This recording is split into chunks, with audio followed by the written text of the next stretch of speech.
frecuencia muestran irrespeto por algunos héroes de la historia bíblica. Yo no tengo idea si los motivos de ellos están entrelazados en ignorancia, fanatismo o simplemente su entorno. Y desde luego, no creo que debamos considerarles a ellos estudiantes de la Biblia. Creo, y aunque no quiero juzgarles, que el título que se acerca más a ellos es religiosos, intentando no ser grosero. En fin, suelen arremeter con personajes como Abraham.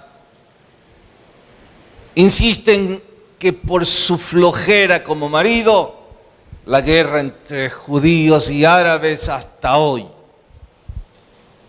Yo me pregunto cuando dicen groserías como esa, ¿alguna vez habrán leído o escuchado que también se le llama el padre de la fe?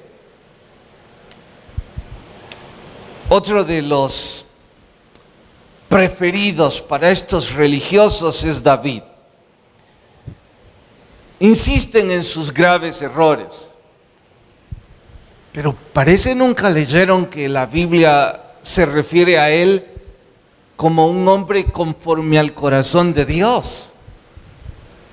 Si la Biblia le titula así, ¿cómo se me ocurre a mí arremeter contra él? Pero creo que uno de esos héroes que más ataques recibe, y sin razón alguna que yo pueda entender, es María, la que llevó en su vientre a nuestro Señor Jesús. Y yo entiendo que no debemos adorarla, por supuesto que no. También estamos bien claros que la Biblia enseña que Dios no comparte su gloria con nadie, pero por favor, merece todo nuestro respeto histórico, igual que cualesquiera otros de estos héroes bíblicos. A esto debo sumarle, creo que la sensatez también nos grita que merece nuestra admiración en distintas etapas de su vida. Como sería lo esperado, yo no voy a ocupar tiempo de este estudio para desvirtuar los comentarios de los que considero no son estudiantes de la Biblia, los que considero sus comentarios no tienen fundamento alguno y que de paso rayan a fanáticos. Más bien vamos a ocupar el tiempo de nuestro estudio de hoy para resaltar algunas de esas actitudes admirables en María, que lo digo a voz en cuello, dignas de imitar. Lejos de congraciarme con la historia de ella, estoy recalcando la historia bíblica en un personaje en donde, insisto, algunas de sus actitudes son dignas de imitar y que ellas hablan de un buen testimonio, no solo del personaje, gritan del buen testimonio que todos los cristianos deberíamos esforzarnos por vivir. Pues bien, eso y más es lo que vamos a estudiar en el sermón de hoy titulado Bendita entre las mujeres. Vayan a Lucas capítulo 1. Evangelio de Lucas capítulo 1. Nuestro sermón de hoy, bendita entre las mujeres. Estoy seguro que si alguno de esos fanáticos escuchara el título o lee el título de este estudio sin escuchar la explicación, rápidamente juzgaría mi propuesta diciendo, ¿cómo puede ocupar un título así? Y yo le respondería, pero ¿y cómo no hacerlo si así lo dice la Biblia? Parece que usted nunca la leyó. Veámoslo. Capítulo 1, verso 26. Al sexto mes, el ángel Gabriel fue enviado por Dios a una ciudad de Galilea llamada Nazaret, a una virgen desposada con un varón que se llamaba José, de la casa de David, y el nombre de la virgen era María. Y entrando el ángel donde ella estaba, dijo, salve, muy favorecida, el Señor es contigo, bendita tú entre las mujeres. Mas ella, cuando le vio, se turbó por sus palabras y pensaba, ¿qué salutación sería esta? Vaya humildad. Y aunque la humildad no es una de las virtudes que voy a resaltar esta vez en este estudio, no debemos pasarlo por alto.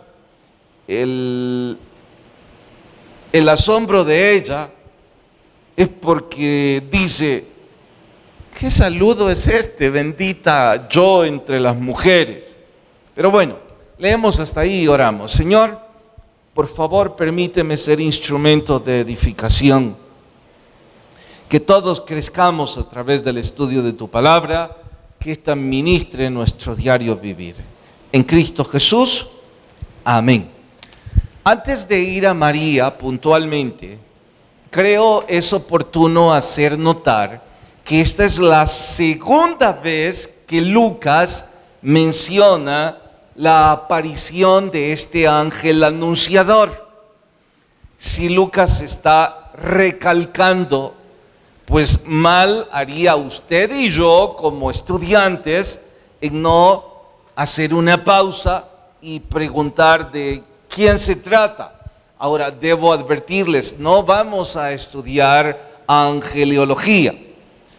Esa es la rama de la teología sistemática que estudia la relación y la aparición de los ángeles en la Biblia y su relación con nuestro Señor Jesús.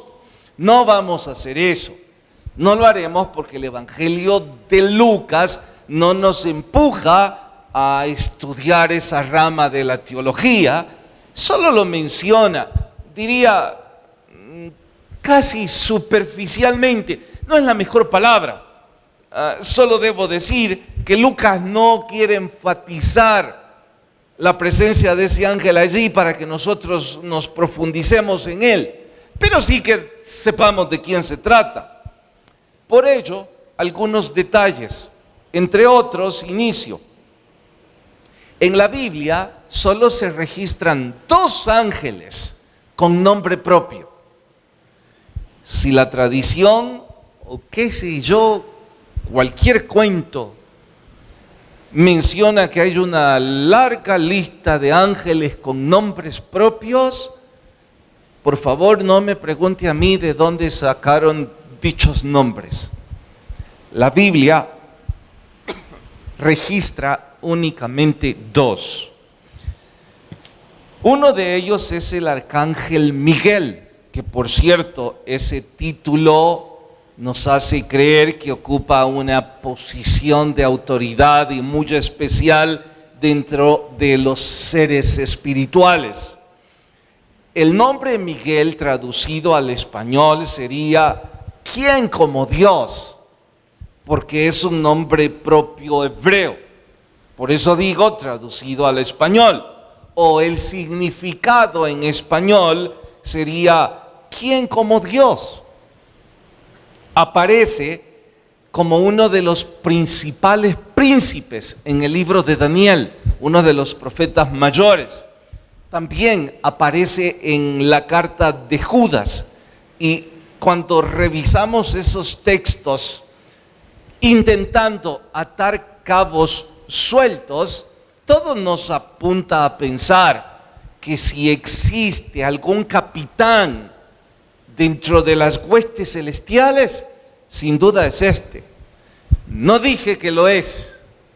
Dije que todo nos apunta a pensar que si alguna autoridad hay entre los ángeles, sin duda, el arcángel Miguel es uno de ellos. El segundo de esos seres espirituales que aparece con nombre propio es Gabriel, el que aparece en el capítulo que hoy estamos estudiando. Su nombre significa Dios es nuestra fuerza, o también poderoso. Al revisar sus distintas apariciones en la Biblia, igual que el anterior, nos apunta a pensar que Él es el responsable de anunciar mensajes relevantes de la voluntad de Dios. Sé que todo lo que Dios dice es relevante. Cuando estoy haciendo esa exclusión, solo estoy tratando también de decir que parece ser que dentro de los ángeles anunciadores, ocupa alguna posición de autoridad o posición privilegiada. Es que Él es el que aparece anunciando a Daniel las profecías. Él también anuncia al sacerdote Zacarías la concepción de Juan el Bautista. Y Él es también el que anuncia la concepción virginal de nuestro Señor Jesús en el vientre de María. Así es que eso nos apunta a lo que antes dije. Ahora, los estudiosos sugieren que hay una clasificación de estos seres espirituales en la Biblia. Hacen una especie de cuadro o matriz y dicen que además de estos dos están los querubines. Y los querubines, al revisar el texto, nos lleva a deducir que son guardianes de la santidad de Dios. Les seguiría, no por orden de autoridad o de importancia, diría yo, solo por orden de aparición, están los serafines. Y estos nos hace pensar la lectura que son encargados de adorar. Sí, ya sé que alguien me diría de forma rígida, y que no todos son mensajeros, que no todos adoran a Dios. Sí, por supuesto que sí. Los estudiosos intentan hacer un cuadro de clasificación únicamente para asimilar mejor toda la información que ya tenemos en la Biblia. Y finalmente, y digo finalmente, no por orden de importancia, porque si de importancia hablara, estos últimos tendrían que estar en la cúspide de esa cadena de autoridad, porque estos últimos son los 4 seres vivientes. Yo los mencioné hasta el final porque los acabamos de estudiar al comienzo del Evangelio de Lucas. Recordarán el que tiene cara de hombre, cara de buey, de águila y de león. Bueno, también son seres espirituales, son ángeles. Si alguien desea profundizar un poco más respecto a los ángeles, en buena hora les recomiendo recibir en el seminario la materia de doctrinas bíblicas. Creo que la están impartiendo hoy por hoy. Y allí se estudia con profundidad lo que la Biblia habla al respecto de los ángeles. Como antes aclaré, en cuanto a nuestro estudio, no vamos a profundizar porque Lucas no profundiza en ello. Probablemente algún otro de los libros en su oportunidad sí profundice más y entonces tengamos que sumergirnos. Pero por hoy esto basta. Regresemos al texto y veamos el verso 26 de nuevo. Al 6º mes, el ángel Gabriel fue enviado por Dios a una ciudad de Galilea llamada Nazaret. Antes de seguir leyendo, noten el estilo clínico del doctor al escribir. Sé que algún lector juicioso diría: pero ¿y qué nos importa que esto sucedió al 6º mes del embarazo de Elizabeth? Bueno, probablemente a usted y a mí, en nuestro trabajo, profesión o oficio, nos importe poco o nada. Usted o yo, creo que solamente diríamos, mientras duraba el embarazo de Elizabeth. Pero si se trata de un doctor, por supuesto que es importante para ellos decir el 6º mes. Es más, pregunté a uno de los ginecólogos de la iglesia anoche y me dice que regularmente la ginecología le presta interior a los trimestres de gestación del bebé. Así que sería otra forma de decir el 2º trimestre. Bien, solo digo que es curioso el estilo clínico de Lucas al escribir. Quiere hacer énfasis a que nosotros sepamos que fue enviado a esa ciudad en Nazaret y que allí había una virgen desposada. Y sé que para algunos de nosotros el término se vuelve confuso. Mire, ¿es virgen o es esposa? ¿Qué significa virgen desposada? Bueno, hay que ampliar esto.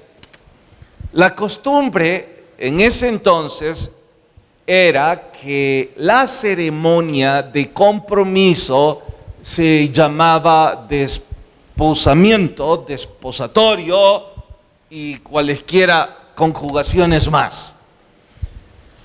Cuando el hombre hacía el compromiso ante el padre de la chica, desde ese momento la ceremonia oficial de que ella era esposa de ese hombre estaba escrito. Estoy diciendo que María ya era esposa de José. Seguía siendo virgen porque la costumbre es que en la ceremonia de compromiso el novio no se llevaba a su esposa a vivir con él.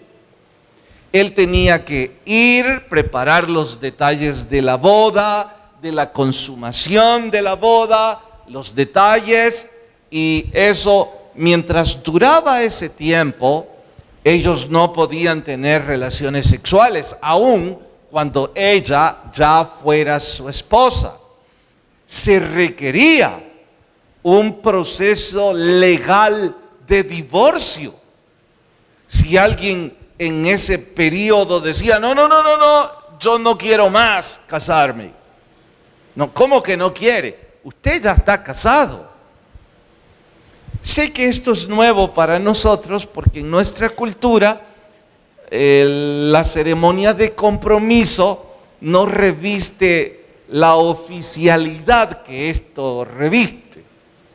Estoy diciendo que lamentablemente he conocido parejas que publican en el Facebook la colocación del anillo de compromiso, la fiesta y tremendo gozo, y 3, 4 meses después, pues pone el anillo roto en la misma foto.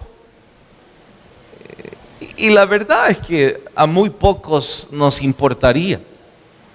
Creo que la única que sufriría sería la prometida.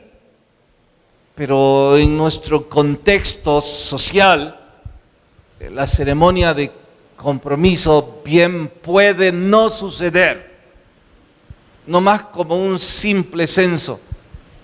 ¿Cuántos de ustedes no tuvieron ceremonia de compromiso? Levanten la mano. ¿En serio? La mayoría. Entonces, no es algo que para nosotros se revista de ceremonia oficial.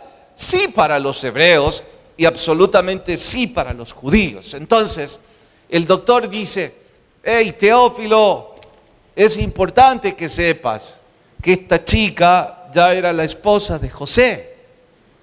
Cuando el ángel anunciador la visitó Y es importante que sepas que para ese momento, desde luego, ella seguía siendo virgen. Y es importante para mí decirte que todo esto pasó en el 6º mes de embarazo de Elizabeth. Y si no es en boca del doctor, sino mía, es un asunto parecido a este. Sucedió un milagro con una mujer anciana 6 meses atrás, que además de ya no tener una edad fértil, durante toda su vida ella no pudo concebir.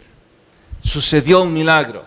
6 meses después sucede otro milagro, desde luego más portentoso. Una chica concibe de forma milagrosa. Ahora, veamos lo que el verso 34 dice respecto a la actitud de María, cuando el ángel le hizo la anunciación. Ya vimos su humildad, pero ahora atentos a esto. No, voy a leer desde el 32, un poco más del anuncio. El ángel dice, tu hijo será grande, será llamado Hijo del Altísimo. El Señor Dios le dará el trono de David, su padre. Reinará sobre la casa de Jacob para siempre, y su reino no tendrá fin. Entonces María dijo al ángel, mire la inocencia, ¿y cómo será esto si yo no conozco varón? Ella no se está quejando. Ella solo está siendo una mujer sincera, que no está entendiendo nada de lo que el ángel está diciendo. Pero si tratamos de contextualizar la pregunta de María a nuestras vidas, la pregunta era algo como esto: ¿y cómo voy yo a convencer a José de que esto es un milagro? Esto es digno de lapidación aquí en Palestina.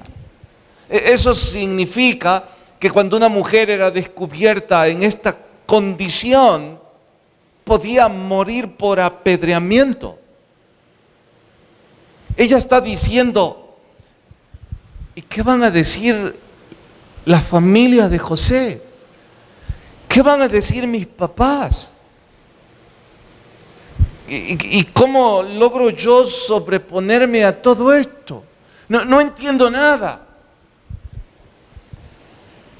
Cada vez que llegamos a la época de Navidad, y sé que en el 24 tengo que hablar sobre el nacimiento de nuestro Señor, yo tengo una carga homilética bárbara, porque todas esas historias, ¿quién no las conoce?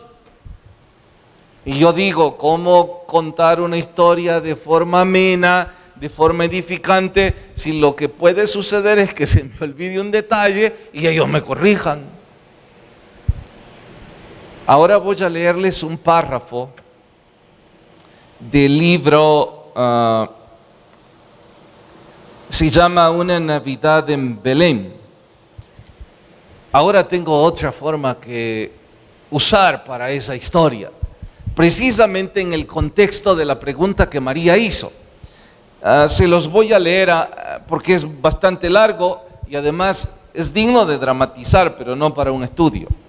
Dice, está hablando José: después de contarme la historia más increíble, María me dijo que estaba embarazada. Sus palabras fueron como una gran piedra que se estrelló contra mi pecho.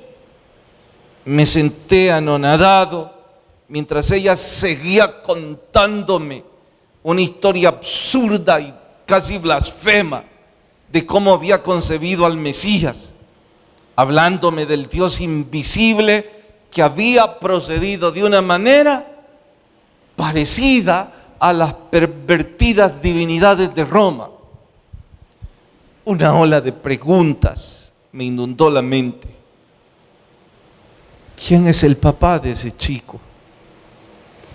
¿Alguien se aprovechó de ella?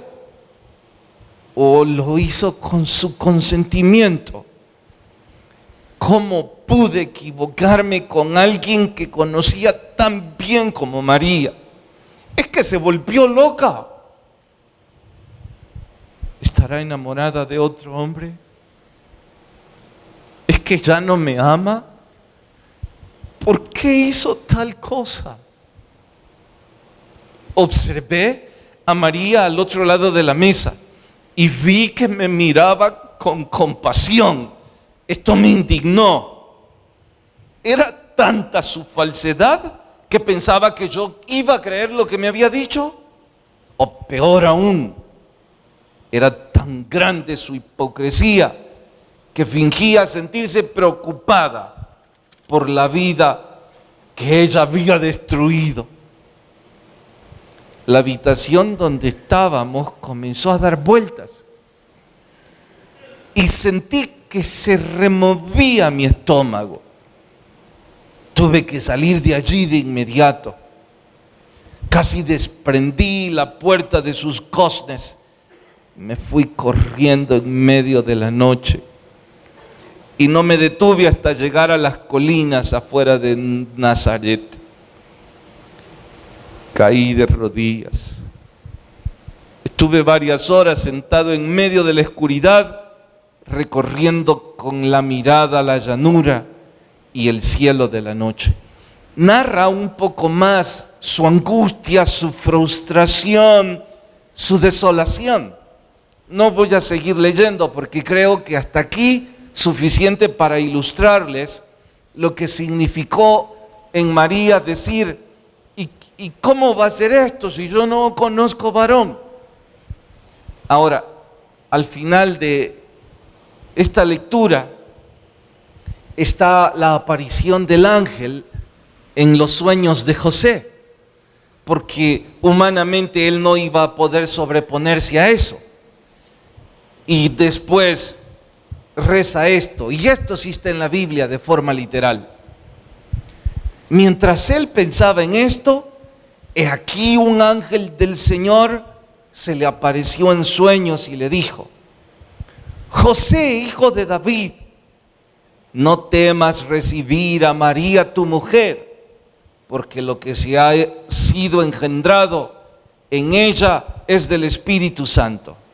Ella dará a luz un hijo y llamará su nombre Jesús, porque él salvará a su pueblo de sus pecados. Todo esto aconteció para que se cumpliese lo que habló el Señor por medio del profeta diciendo: he aquí, la Virgen concebirá y dará a luz un hijo y llamarán su nombre Emmanuel, que traducido quiere decir Dios con nosotros. Bueno, eso es lo que estaba pasando en el corazón de María. Y una vez el ángel le explicó que ella no tenía que preocuparse de todo lo que se iba a venir encima, porque eso era algo que Dios iba a resolver. Lo más hermoso de este capítulo, lo que es digno de imitar de María, es lo que ella respondió. Vayan al versículo 36. Esto es después que el ángel le da aclaraciones. Dice: y he aquí tu pariente Elizabeth, ella también ha concebido hijo en su vejez, y este es el 6º mes para ella, la que llamaban estéril, porque no hay nada imposible para Dios. Por cierto, un paréntesis. El verso "no hay nada imposible para Dios", creo que es un verso que llega como colirio al corazón de aquellos que están pasando un problema grave. Podría ser esterilidad, podría ser una enfermedad, bancarrota o el resquebrajamiento de su matrimonio y 10 ejemplos más. Insisto, creo que esto es como colirio a nuestra alma Y por eso les animo a que en voz alta lo repitamos de nuevo el verso 37. Porque con más fuerza el verso 37. Porque no animarle a aquellos que están pasando graves problemas. ¿Por qué no abrazar esta frase en su propio corazón? Y cualquiera sea la circunstancia que le está haciendo sufrir, usted puede decirlo. No hay nada imposible para Dios. Créalo. Es un rayo de esperanza a nuestro diario vivir. Pero el versículo 38 es el de nuestro estudio. Entonces María dijo, en voz alta, la sierva del Señor, hágase conmigo conforme a tu palabra. He aquí la sierva del Señor. ¿Saben que como dato curioso, el término que ocupa para referirse a sierva es el mismo vocablo que se ocupa para referirse a una persona que se vende voluntariamente como esclavo? No, pastor, ¿quién puede venderse voluntariamente como esclavo? ¿Quién quiere ser esclavo? Se los explico. En ese entonces la esclavitud era aceptada, no por la Biblia, mucho menos promovida o legislada. Esa sociedad inmoral la practicaba. Roma la institucionalizaba. Entonces había muchos que vivían bajo esclavitud. Pero la legislación obligaba que esa esclavitud tenía cierto tiempo y que cuando finalizaba el periodo de esclavitud, esa persona era declarada libre.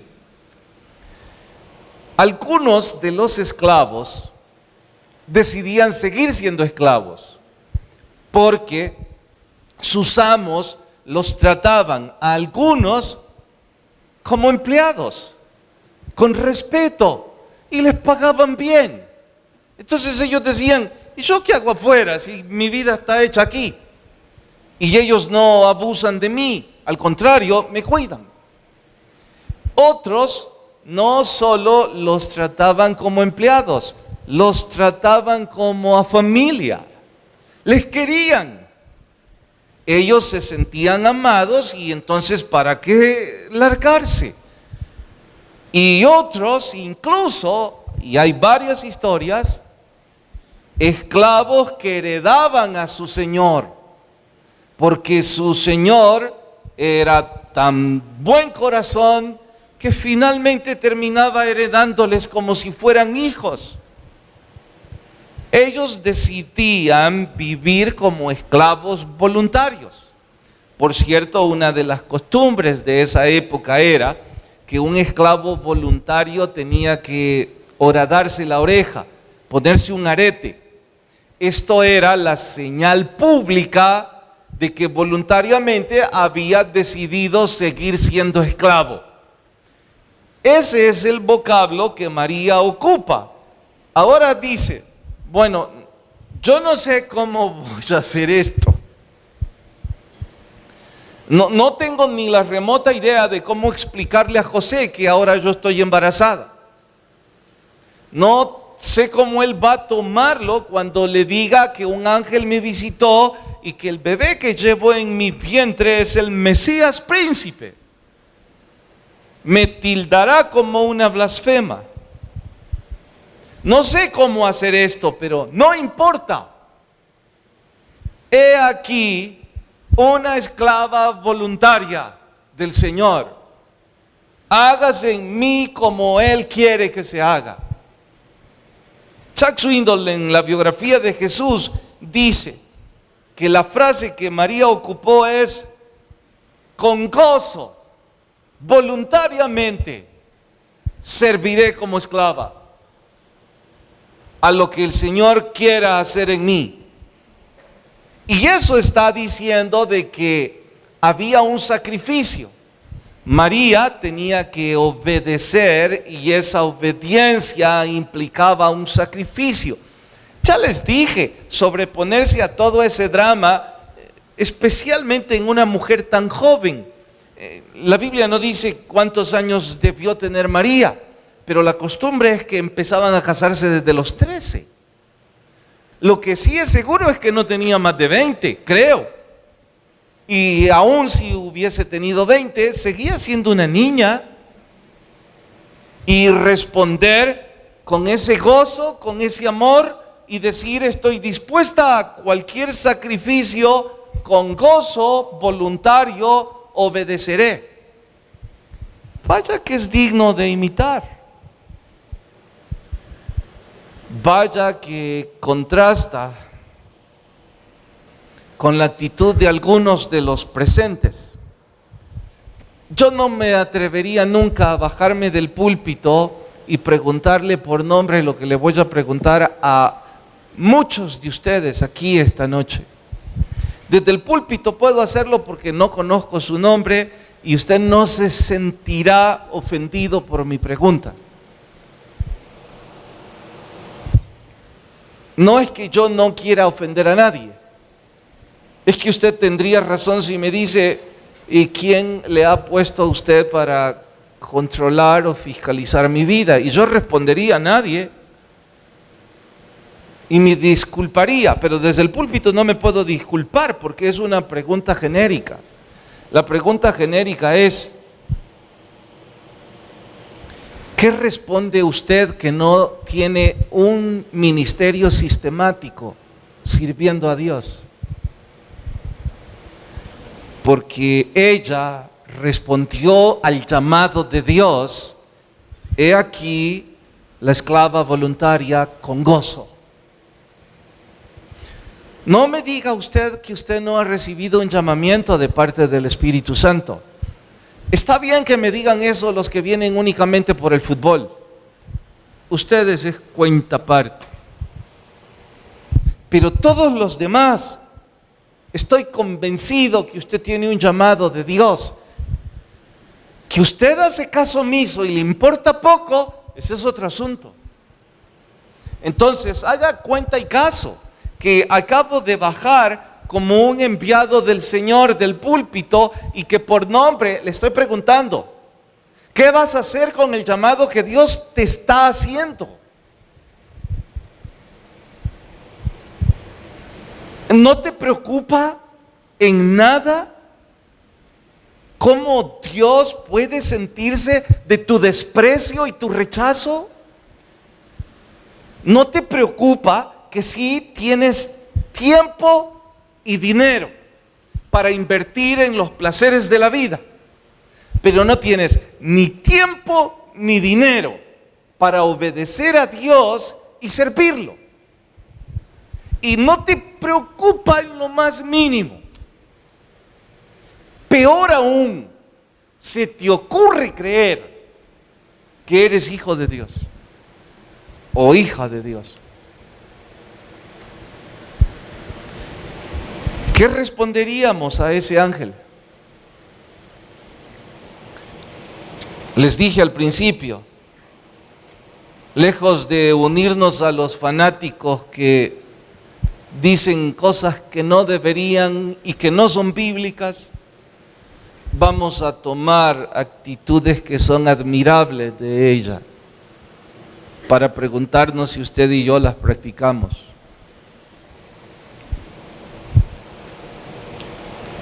Cerremos la Biblia y preguntémonos esta noche: ¿estoy obedeciendo al llamado que Él hizo? Es que, pastor, eso implica un sacrificio. Aquí hay un sacrificio descrito, pero ella dice que con gozo sobrellevará ese sacrificio. Y aquí dice: he aquí la sierva del Señor. Quiera Dios que usted pueda decir igual al llamado que Dios le está haciendo. Vamos a orar. Padre, gracias por hablarme. Y si hablaste a otras